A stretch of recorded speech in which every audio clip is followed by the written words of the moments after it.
Welcome to day 7 of our Christmas countdown series. So far, we've covered macro, rates, bonds, FX, and commodities. And today we start with the debate on equities and open the window on equities in China.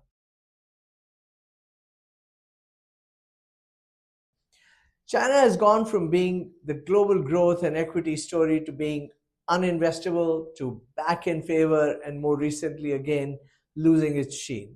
A true roller coaster and a complicated one at that.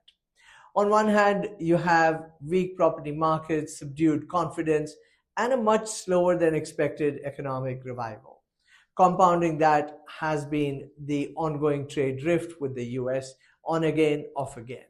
Yet, you have one of the few major economies with policy room to ease and a government that ultimately cannot afford to let growth slip too far.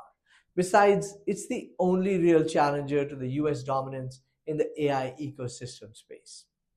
Most global investors are underweight China. Flows have moved to the US, India, and developed markets, including Japan. And valuations in many parts of the Chinese market now reflect that skepticism. They're no longer priced as the world's growth engine, but as a structurally challenged story. So, where might the surprise come from as we go into 2026? First, from policy follow through. If stimulus becomes more credible and targeted, especially around consumption and private sector confidence, even a modest improvement in growth can have an outsized impact on depressed equity multiples. And second, from positioning.